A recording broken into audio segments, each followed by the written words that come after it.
socialisation of girls from an early age is impacted by family, by friends, by the media more so. I think luckily these days the media is on team equality, and that does mean that children are seeing much more positive images of females in what were perceived to be male, normally male roles.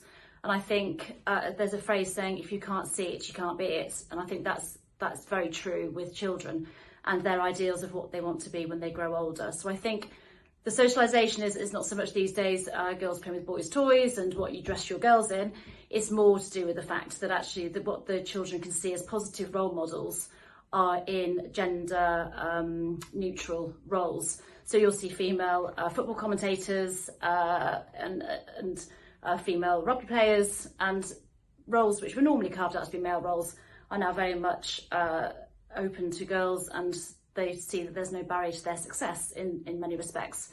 And I think that's going to be very, very positive for future generations.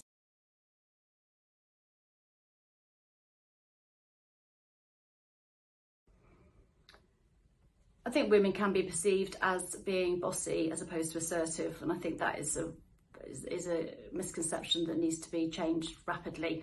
And I think that probably is changing, but I think it's a byproduct of years of women having to shout a little bit louder to have their voices heard. I think this would help with this campaign to call out if men do see a situation where clearly somebody is being spoken over the entire time or being interrupted. Then there needs to be a gentle intervention to ensure that doesn't happen, only by working together to make sure that we're all calling out people that have a tendency to do that, or you see somebody continuously being ignored or interrupted, then we must do our best to try and, whether male or female, to ensure that their voices are heard and that they're not being bulldozed.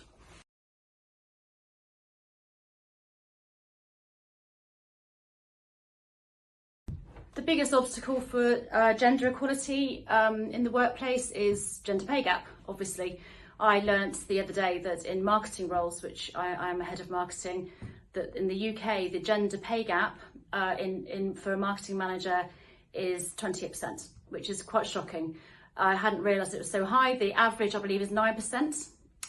So there's still clearly a lot of work to do in terms of equality in pay, particularly in marketing and BD roles, no doubt in other sectors as well.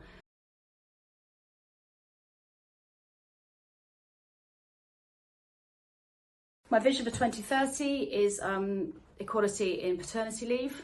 That would be as a regulation that every firm has to offer the same parental leave to both the mother and the father to ensure that the mothers can continue their careers should they so wish.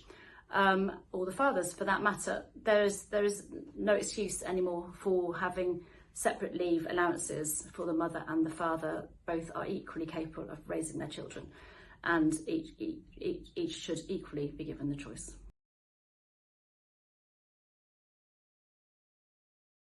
The advice I give to my 18-year-old self is to keep challenging behaviours, keep asking questions, don't assume that you're being paid the same as your male counterparts. If you find out you're not, push and ensure that you get parity in pay.